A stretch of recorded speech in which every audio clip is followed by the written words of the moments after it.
Welcome back to the NFT Talks podcast. I'm your host, Sean, and in today's episode, we have Murray Newlands. Now, Murray comes from a tech background.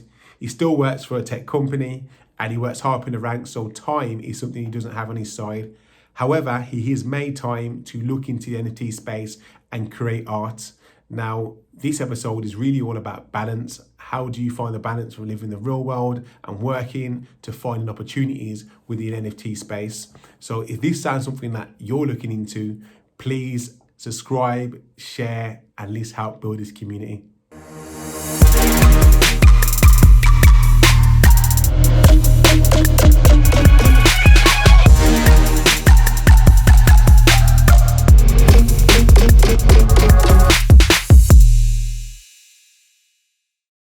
Welcome to the NFT Talks podcast. I'm here with somebody that I'm happy to have on. He's from the UK originally, but he's living out in Palo Alto. He's an artist, but he's also into business. If you might know him if you're into the tech industry or entrepreneurs, obviously you've contributed to Forbes Entrepreneur Magazine beforehand. I'm here with Murray Newlands. How you doing, mate?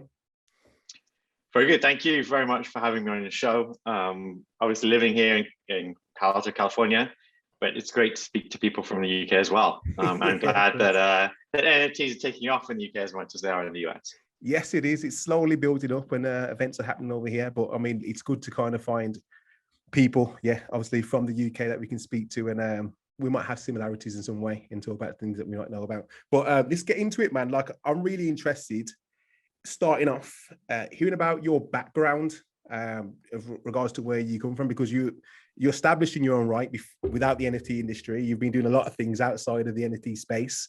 So like I said, people may already know who you are, but if you can just kind of give yourself an introduction of like your background of tech, business, and leading up to this space, and then we can go forward from there.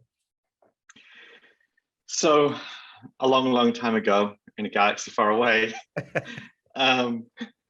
So I think 25 years ago, probably, I was a lawyer in the UK. When I graduated university, was on the National Committee for Young Lawyers, didn't like it, decided I was going to do something else with my life. As many of us, like when you're younger, you choose what you're going to go to college, you launch off into a career and you don't really know what it's going to be, or what happens. And even if you successfully get there, is it actually the job that you want at the other end? Facts. And so at that time, in fact, I was dating a girl who was a graphic designer. So that kind of got me in the design marketing space. I took her portfolio case around some industrial parks, sold design, built an agency, and did that for a while. After we decided to part our ways, I moved into online marketing and did that for a while. Worked between the UK and US. Found out actually you could get a green card to move to America as a famous alien. Set up a blog that became successful. Got to write I've written for Forbes, for Mashable, for Inc., for The Guardian, for a bunch of different publications. I'm very successful with that. And always sort of being interested in the creative space. And then I think after my daughter was born, I got more interested in art and the artistic side. So I actually did, so Blake Jameson, very famous artist now, he does a lot of work with Tops and a lot of NFT projects. He was in marketing and he invited me to his studio, which was near us at the time. He now lives in New York. And we actually co-created a piece of artwork, which was kind of spray paint artwork. So you cut out the stencils and then you build the artwork out of the stencils. And that got me thinking that you could do art without being traditionally trained as an artist. And also having started writing without, like, I didn't do English at university, got to write for major publications, I realized it's amazing what you can actually develop into if you focus on it, if you think about it, if you understand how everything works. And it's a great opportunity to be creative. I mean, even within my my marketing work, I know so Jack Dean is super famous, a YouTuber in the UK. Jack Dean. Okay. What? I'd probably have to put his link at the bottom. I don't know him personally, but if you say he's, I trust Okay, you. well, he was a small YouTuber when I met him with 50,000 subscribers, and he now has 1 million subscribers. Okay, he's got a TV show, I think one of the most popular podcasts in the UK. Wow. And I met him when he was at 50,000 subscribers online, did a little bit of work, and I've seen him blow up. So it's amazing if you decide you want to do something, can you do it that way? And then, so I did some art a few years ago, and then during COVID, so I have a daughter who's now 4, nearly 5. Yeah. During COVID, I took some time out and I was looking after her at home, and I was doing some art with her, and I wanted her to be more passionate about it. And we had time to do art together. So we started to do more art together, and I started to create more art, and really like rediscovered that passion for art and creativity. And I started to post some of this on Instagram. I did a collaboration with an artist who I knew. I reached back out to Blake, who I'd met when he was just starting out and is now super successful as an artist. Yeah. And that also inspired me. And then as I started to post a few posts on Instagram, I actually got signed by an agent who wanted to put me on tour, but unfortunately COVID was happening, so that never happened. Yeah. And then I've been creating more and more art, which is great, and really I'm really sort of passionate about it, and it's a great way to explore my creative side. The interesting thing is, though, also with COVID happening, there are not many art exhibits, and there's not much happening as far as art shows. So I have a problem in that now I have a lot of art. My wife's like, get it out there. you have too many pictures on the walls. You have too much art at home. Stop doing this. Yeah. And then I think I joined some NFT groups because I was interested in that. And I saw God Cloud, Philip, who's doing really well. I connected with him, and I realized that the NFT space then was sort of super interesting because it is just a continuance of my creativity as I'm doing this, and so really started to get into that, and thinking about how my particular type of style of art works within the NFT space is also interesting. Yeah. And then and after having been at home for COVID and taking some time out to look after my daughter, getting back into the workspace, as someone who is so I've had my own agency, I've sold 2 tech startups, I've worked with other tech startups, and my day job is CMO of a tech company. I run a team, and that's very fulfilling. But it's also interesting for me to have my own creative thing, which is very I have complete control of it. I can do exactly what I want with it. And thinking about it from a sort of and speaking to other people about it, thinking about it from a what does this mean for my work perspective as well? It's actually great that I do my marketing day job and I do something creative and have my creativity, and this is something I shouldn't hide. This is something that's part of me, and it shows my passion and creativity. So I think if you have a day job and you're thinking, hey, what am I going to do this? How's this going to work? How does it integrate? Make it, if it is who you are, then make it who you are. Yeah. And 100%. Don't be afraid to share that passion. No, 100% agree with so many things you said there. There's a few things I want to touch on that you ran over. Is first of all, you seem like a creative by heart. I mean, whether it's business, you need creativity to start a business, with the marketing agency and what you've been doing. So it seems like from what you told me, that's your outlet outside the business of expressing yourself, like who you are. Now, there's, like you said, there's going to be a lot of people like that, maybe in jobs that they don't enjoy, and they're doing it just to work and earn a living, as people do. But this space, or even it's just art in general, is allowing you to, it's an opportunity to make a living in a way and own your art. So I think it's a perfect opportunity. I think your pride is a great example of that. Obviously, I mean, you're in a different position, but you're a great example of that, of applying your skills elsewhere and taking advantage of the opportunity. Now, you may not be in it for the money, but it's it's there, isn't it? And it's possible, you know, to juggle. I mean, how do you get the balance? So I mean, day job comes first, definitely. Okay. And then it's just, okay, how do I find time to do the artwork as well? And actually, I mean, the beautiful thing about the NFTs actually is they generally, the creative process for creating an NFT can be just as creative as creating a physical piece. But normally they come together more easily, more quickly. I do a lot of smaller pieces, but I also do some big pieces, and that takes a lot of setup. There's a lot of cleanup, and just can be a lot of hours of sitting working. And with a job and a little kid, that's not easy.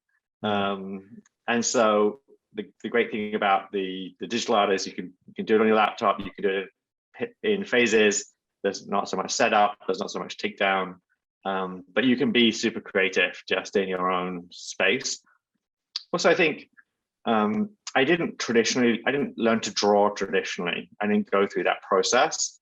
And so I can be just as creative with the tools, with the digital tools, and create what I want to do without having to have all of the traditional background in art.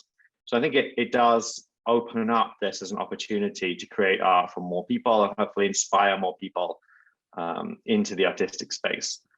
Yeah. I mean, based on what you said, I met an artist the other day, Mr. Goldie, based out in Chicago, hadn't done art at all. Literally, he just heard about NFTs, thought, well, let me just try it. And then now he's selling art pieces, which I just think is crazy, but it's amazing at the same time that people can do that. I mean, you can learn, and there's tools out there that you can learn from. I mean, how did you come around to, I mean, obviously you got the physical piece in the background, and then you said you're also doing digital pieces. Did you have to learn from scratch, or did you already have a basic knowledge of how to kind of use these different tools? To be honest, a lot of YouTube videos. Yeah, well, that's the way, isn't it? That's the way forward. that I think in democratizing education, yeah, and access to creativity, like YouTube videos, online courses is a phenomenal way. Not only can you can do it in your own time, you can do it at your own cost. There's a lot of free information that could take you all the way. And so it's amazing that now previously you might have thought, well, if I want to do this, I have to go to traditional art classes, I have to buy lots of canvases, I have to buy lots of paint. Like this whole time process is actually makes it really hard for a lot of people to get into creating art. Whereas now you can watch a few YouTube videos, you can get some free tools on your phone probably, and just start creating art. And the interesting thing about art is it's very subjective, right? And it just I suppose there's a number of elements. One is just, do you like doing it? If you like doing it and you're doing it for you, it doesn't matter if anyone else likes it. You might not make an NFT, you might just publish it on Instagram or somewhere else where you publish it. But if you just like doing it as a passion, just make what you like, and it doesn't matter what anyone else thinks. Yeah. Another question I want to ask you, Maurice, because obviously you had built, you've also got, like, you're known outside the NFT space. Were you worried at all? I thought, okay, I'm going to put my artwork out there, and then I could get slated for this from the people that you do know. I mean, that can work on a big scale, on a small scale, but was that the case? I think there's definitely some hesitation when you start something new, and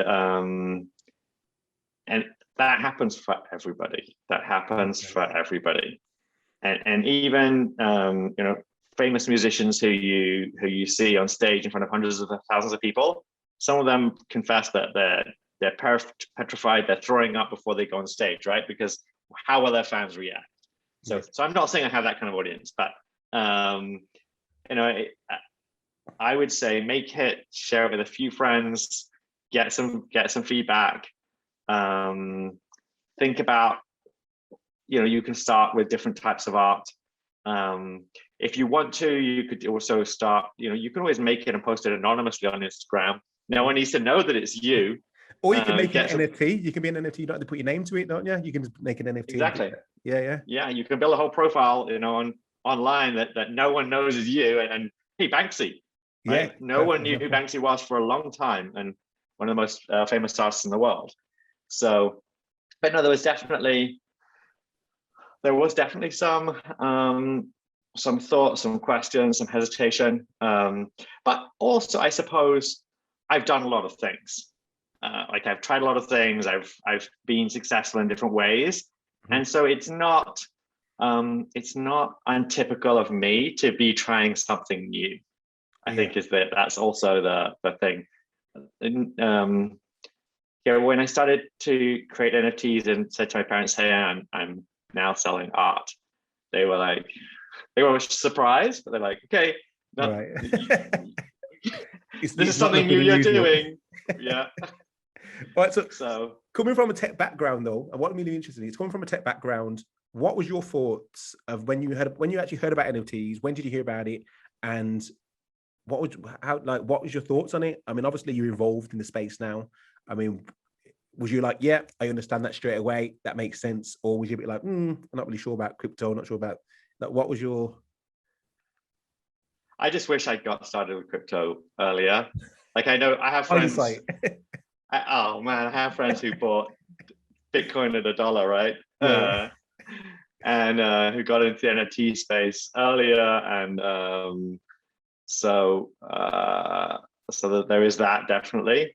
What I would say is the NFT space is still very new. If you think about it, it's only a couple of years old. There's still so much opportunity for new people, new artists to get into it, new collectors to get into it. If you spot someone that's taking off, there's a good opportunity to buy them at still a reasonable price. I think the thing about NFTs is at the end of the day, it is still art. And so art is thousands of years old, and there have been new and exciting artists that have come from nowhere, and have been successful. In a similar way with music, right? There are amazing established artists, and there will always be new up and coming artists who will spot a trend, who will hit something, who people will take off, and even surprise, like at Christmas in the UK, there's always a surprising hit of this random piece of music that takes off, right? And art is very much like music in that way. I think people are very used to that sort of popping of surprise music, and I think NFTs, whether it becomes established or not, will always have people will always discover a new artist that they're very excited about, and so why can't you be that artist? Now, having said that, if you think about the NFT space, just like the music space, it's the top 1% of the 1% who make all the money, right? So are you likely to get into the NFT space, and is it likely to become financially successful for you? Well, that's probably 1 in a million, right? Okay. And it's very hits driven. You're either super successful or you're not. So I think that's probably like setting realistic expectations. I think why can't that be you as a question? And certainly it's a great time to explore something that's new and get in early to something if you want to do that. But also, it's phenomenal to do something super creative, to share that creativity, and it's amazing when it's always amazing when someone else sees that passion, shares that passion, and loves your. Like, it's great when you find people who love your work. Yeah. I was going to say, Maury, like you mentioned that obviously you see, your thoughts on regards to you either going to be very successful or not so successful. I mean, is that based on how you see the space now? Do you not think in the future, when it comes into like things like looking at the metaverse, obviously just in general, it's just going to be the way we make transactions with goods or digital assets? So everyday use, and obviously you can make a living there also there. No, I think there's going to be everyday use. I definitely see that that being an opportunity. I also think as you're right, with transactions with other elements, NFTs, there are going to be many uses of NFTs beyond course, art. yeah. And so there are many ways to make a living, but as an artist, though, probably Yeah, there are good, like the number of artists who are successful and who are able to sort of pop that is, you know, those who become successful are going to get, you know, corporate sponsorship, corporate deals, bought by big collectors, which means their art becomes more valuable. They can spend more time on it. They have more marketing. It becomes a cycle of success, basically. Yeah. Okay. So you're saying basically what happens in the real world is still going to happen in this NFT space. It's not going to be any different in regards to being successful. I think that's probably the case, and you see that with content creation in most spaces. Yeah. Whether it's on TikTok or whether it's YouTube or wherever it is, some creators become very successful. Yes. And those successful creators take off, basically. Okay, fair enough. That makes sense. So another thing I want to ask you is that when I first entered the space myself, and first obviously thought, okay, NFT is great. I wanted to tell everybody, share with everybody, and the problem was that it was hard to explain to people for them to get their head around what it was.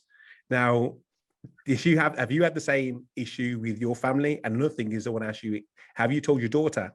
And if you have, how did you explain it to her? So she likes my artwork. Yeah. I haven't actually talked about NFTs. Okay. I haven't. She's a little. I haven't really explained the internet to her in that sense. She's seen stuff. She understands that.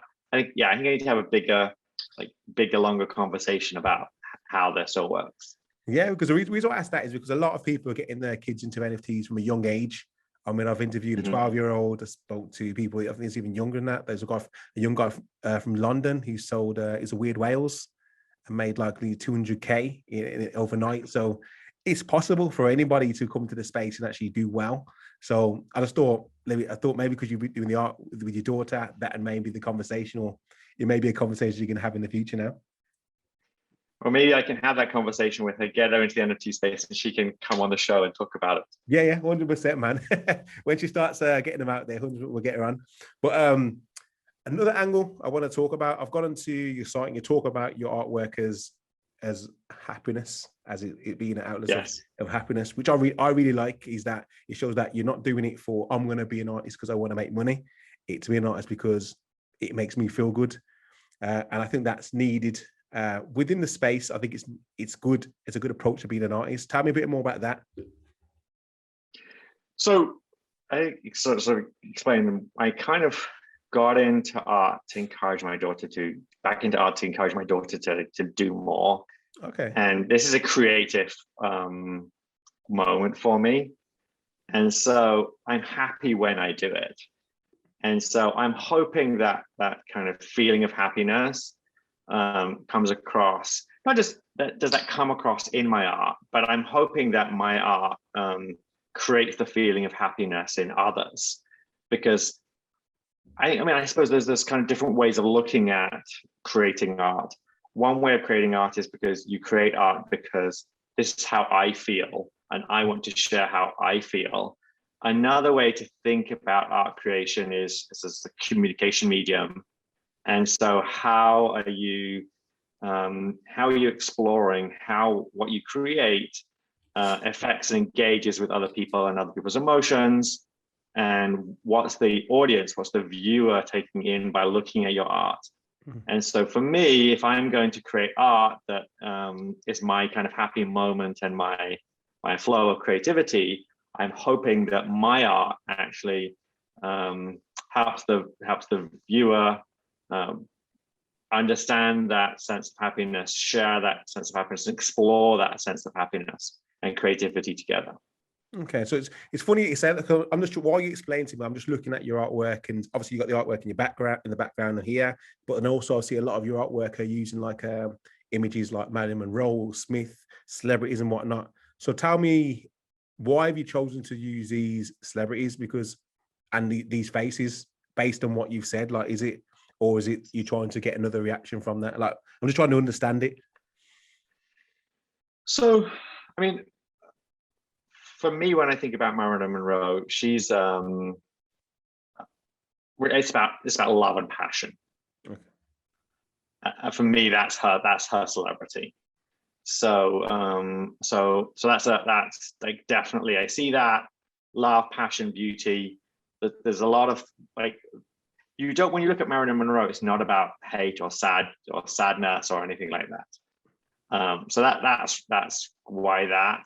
And then if you think about Baby Yoda, the story of kind of Baby Yoda is very much about survival and opportunity and hope.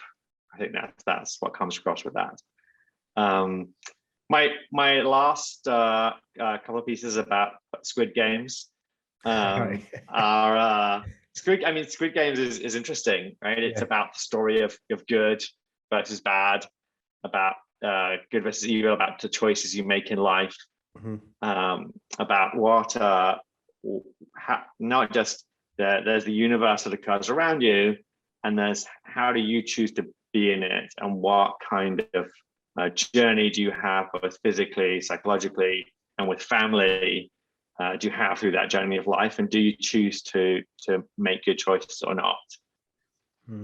Yeah, I really like it, man. Like, I feel based on what you've said, you're always telling a story with your pieces of work, and what I've taken from your work is that I feel like there's always a message behind each piece. So I know I've just touched on, you got the shadow girl, the girl in the box. That was a representative of shadow girl, was a representative of beauty, reflection of beauty. So is that what you're trying to do with each piece? So you're taking time, do you come up with a concept first and think this is what I want to be able to deliver with this piece and then curate it? Or do you create the piece of how you're feeling at the time and then say, look, this is what it was? Like, if you had an argument, you go, look, I'm angry. I mean, I think most of the time when I'm creating my art, it's because I'm inspired by something. Okay. And most of the time it's because I'm thinking about, like, how can I express this creativity, and I'm doing this in a happy place, and then what does this mean to me, and what will this mean to other people? So I do. I'm not necessarily always deliberately calculating all of the elements, but that's definitely the perspective I go at when I'm creating my pieces. Okay. One of the things that I need to become better at, and I've spoken to a number of art collectors and people who have exhibits, is to think more holistically about creating collections, not just pieces. And if you want to do a gallery show, for example, in real life, the gallery wants you to have a collection, a perspective on what your pieces are. Okay. And I know that's something I need to work on with my NFTs and digital art as well. Yeah, what you said, you're openly learning as you go along. Like, you need, so basically saying create a body of work, like an album of, like, this is what this whole collection represents. This, I think that's probably the way how they can probably sell it and tell people, like, people to come in and view the whole collection. I mean, why do they do that? I mean, this is just me being curious. Why does it have to be? Why can't it be individual pieces? And why can't it be individual pieces, or it's just a way? So I think you definitely can just do individual pieces. Yeah. But I think, as you've asked, people, when I think of art, people want to understand the artist's thought process, and they want to understand the story behind it, and they want to understand what it represents, and it does provoke curiosity, which is amazing. Every time someone's curious about your art, that's a good sign. then you're interested. Then they're interested. So that's great. And whether you're evoking, whether they love it or they hate it, that's also interesting. So what feeling, emotion are you driving within the audience? But I think if you have a collection, it's easier for people to understand a story of a collection. We as humans, we like stories. That's why stories have been so successful over millions of years. And so if you create a collection for an exhibit, then it's not, I don't have to sell a story for every single picture. It's, here's the story for this collection. Yeah. This is what this collection means. So just to communicate to people. what your art represents, and so that it's easier for them to relate to it and to you, the artist. I think that's why creating that collection is so powerful. Okay, so another thing, you obviously use NFTs and you're painting and you're telling a story. Are you looking to use things like looking to the XR, so AR, virtuality, and integrating that into your art to enhance telling that story? Is that so? Having a tech background, is this something you're thinking, yeah, I definitely want to do? I think right now I'm still trying to perfect where I am. I mean, not even perfect where I'm just trying to get better at where I am. I definitely see that coming, and sometimes you want to be at the cutting edge of things. So I could see myself doing it. I just haven't got that yet. Okay, fair enough. And are you, away from the artwork, just to ask a good question, are you thinking of, is there other opportunities you want to do within NFT space? I mean, being an entrepreneur by heart, and you do that, is that something like, I'm going to do the art and there's other things I'm looking into also? I'm really looking to do more collaborations.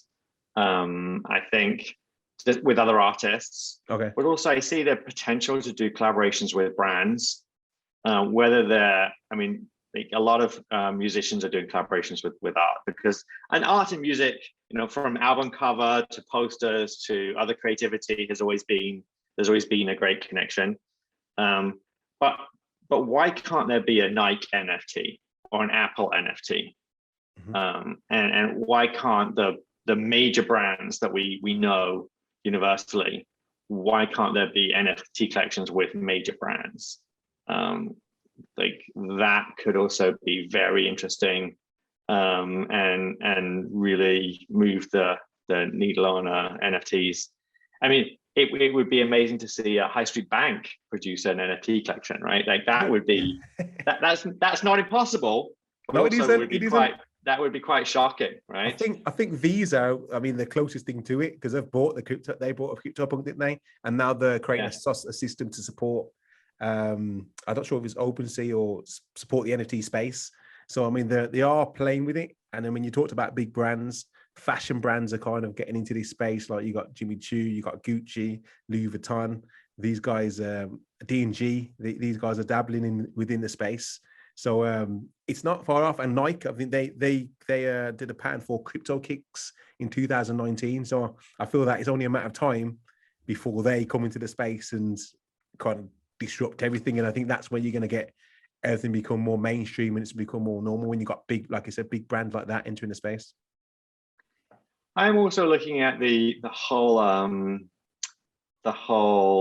like Flamingo DAO thing. That's kind of interesting from an entrepreneurial perspective. So setting up some kind of NFT group is very interesting to me.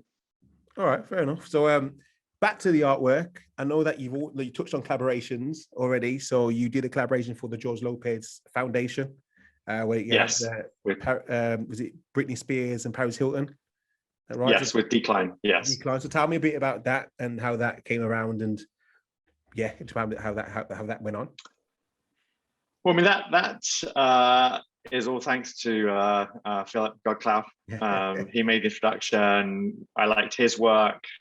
He liked my work, and then we set up a call and how we're going to collaborate and which celebrities did we think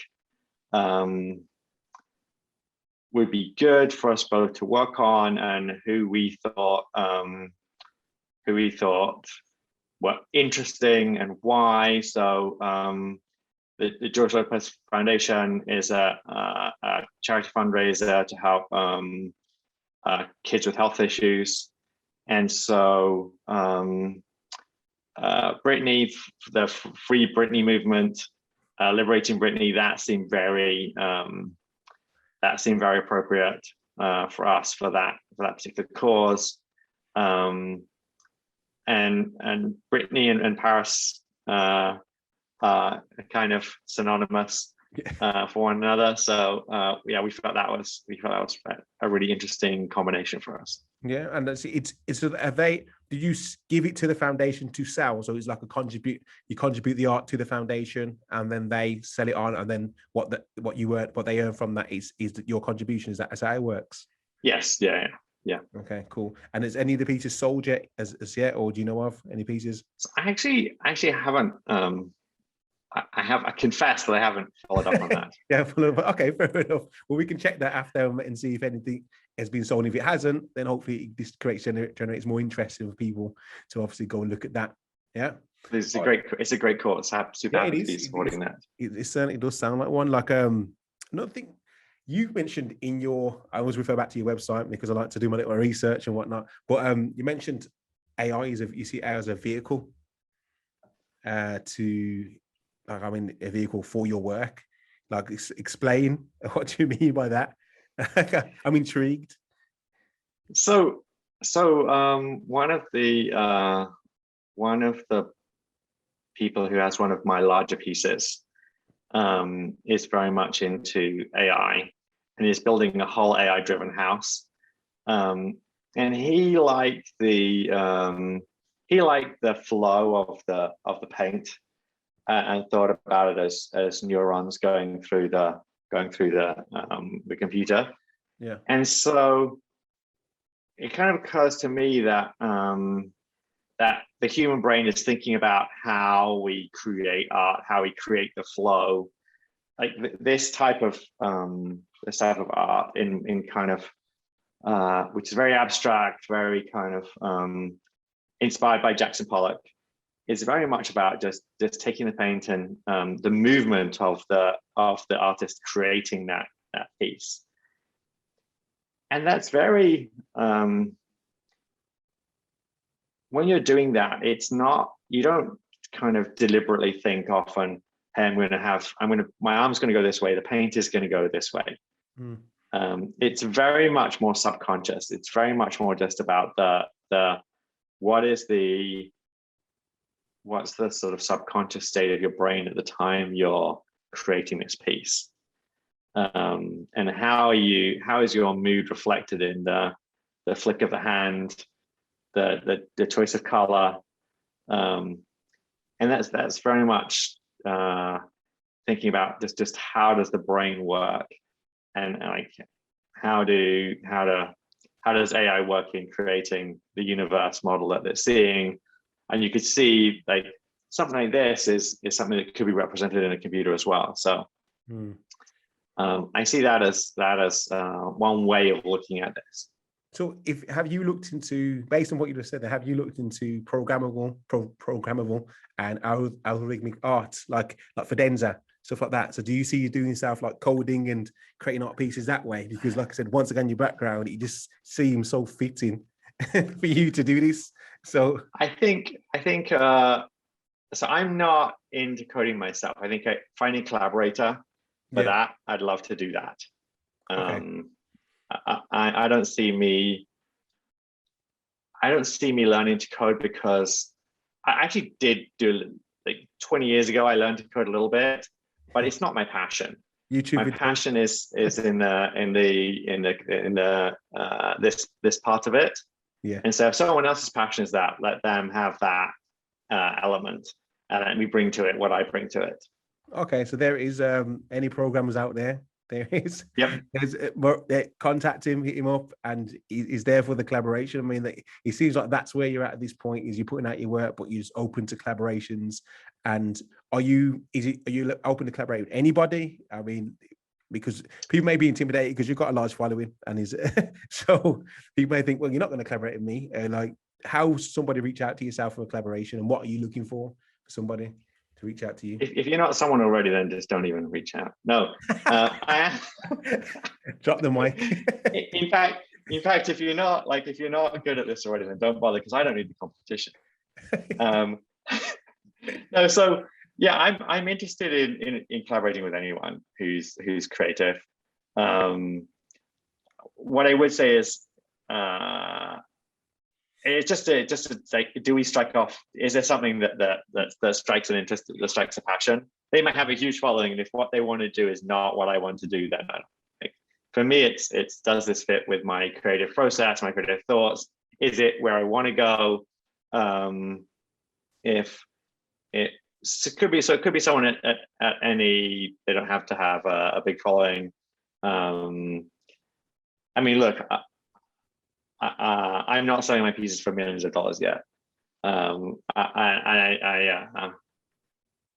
like to think that I'm humble enough to be open to work with anyone, and anyone who knows me knows I'm super approachable. But what I'm interested in is how we would collaborate. What's the passion driving them as well, why we would work on a project together, and then how we work together on the project. Okay. Well, anyone listening, there you go. That's you got it all. Write it down, and if you got that, just approach him, and you can see what happens, see if he makes it happen. But industries, I want to talk to you about. Okay, we've talked about art. You're in the art industry, but like I said, is there anything that you really see this NFT space disrupting apart from art? I mean, this is the spearhead that's driving it. I know we touched on music a little bit. Obviously, we've got the gaming side of it. There's fashion. There's so many things that I'm excited about that hasn't really taken off yet. What really excites you? In that NFTs can be used to facilitate so many different things. I've heard about people using it in. There's a use case I want to describe, but I don't know if they're public with it yet. So there's an exact use case. I'm like, that's a great thing, and I'm like, no, I can't say it because I don't know if they're public with it yet. Okay. But no, I think that hey, look, what's going to be interesting is it could be used for some. Right now, it's being used for cutting edge stuff, right? Yeah. It's being used for things in an environment where, like music, like fashion, they very much like to be at the cutting edge of things. What's interesting is we've seen with COVID. So for here in America, for example, anyway, when you go to a restaurant, there's a QR code often on the table for your menu.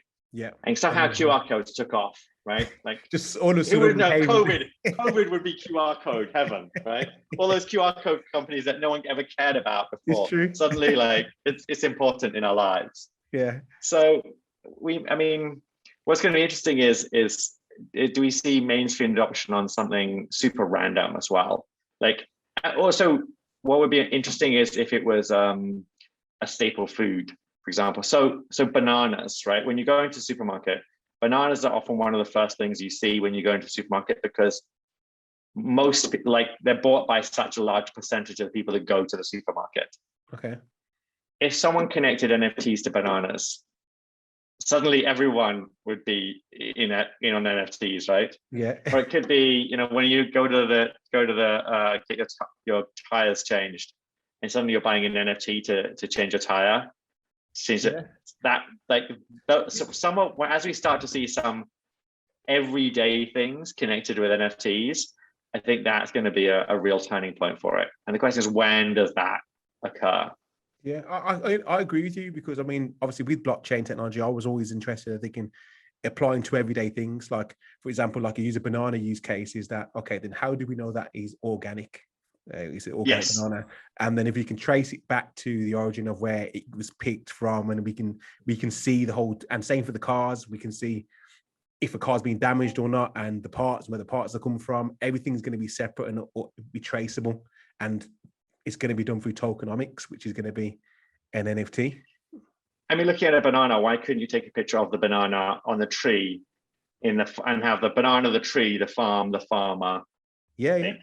As you buy this person's family is going to make money from eating this banana, right? That's I like that. That's the whole thing. And with NFTs and art and pictures, that's a really applicable thing. So why can't we see that in supply chain, for example? Yeah. Okay. So I'm going to stretch your brain just a bit more before we end it. Is a question that I've started introducing into the podcast is, okay, then how do you see life in the next 10 years in your world with NFTs? So this could be in regards to art, regards to wake up in the morning, to implying everything that you just said. How would you visualize the world? So I really like the new picture frame TVs. Yeah. I'd love to see those come down way down in price. And I'd love to see those on walls, and so more art is shown in more places. And so just more availability and more access to NFTs. And I see NFTs being the kind of economy for running that process. So more art inspiring more people, more process. I think NFTs will cross over somehow into bananas or whatever it is. Yeah. This is going to be known as the banana show, right? Yeah. What about your working life? Because obviously you obviously within you're in the company. Do you see it affecting your industry in any way, and how would it be integrated into that your everyday life in that way? So that is a great question. I hadn't actually thought about that, but the company that I work for right now works in the credit data space. So if you want to rent an apartment, they might want to pull a credit score on you. So having that could be tokenized with an NFT, with a person's face, with other details around that. So I could definitely see it moving into the industry, and so that's on one side. And then the other side, from a marketing perspective, I think NFTs obviously have a huge there's a huge opportunity there with, as I was saying, corporate NFTs. We've seen it in the consumer space, but business to business NFTs is another whole opportunity. So from the marketing perspective, I think there's a lot of opportunity there. And hey, maybe I'm a great point and great opportunity to both make a decision to do that, as well as be the one who talks about how to do it. Yeah. And help other companies. Well, there you go. We heard it here first. If you go and do that next year, we make sure we refer back to this podcast where you got the spark. But yeah, Murray, thank you for coming on today. It's been a pleasure speaking to yourself. Keep doing what you're doing. I'm sure you're going to be successful, because that seems to be the running thing in your life. So it's glad that you're contributing to the space and you're out here speaking about NFTs. Where can people find yourself in regards to links and whatnot? So you can go to murray.me, MURRAY.me, as my website. You can find me on Instagram or Twitter or LinkedIn. So please do or OpenSea, please do reach out, connect, and I would love to stay in touch. So a question before we finish this show. You've asked me lots of questions. Let's go. How can people watching, listening to this show, how can they help you as the host of the show? You flipped it on its head. How can it help me? Well, how can it help me is by supporting in regards to sharing the show, and letting people know, because I've had so many great guests, including yourself, on the show, and so much knowledge. Everybody wants to learn about NFTs, and I don't think there is a person you can say this is the expert. But what I've done is spoke to about 50 experts from different industries, different backgrounds, and this is what it's going to take to build the space: is great minds and having great conversations. And that's what I'm doing on the NFT Talks podcast. So sharing it to people. And if you're a company out there and you're interested and you want to help and sponsor, you can reach out to myself once again, and we can see what we can do from there. So that'll be the best way. Thank you very much for having me today. Thank you for asking the question and coming on. But yeah, everyone, take care, stay listening, and stay blessed.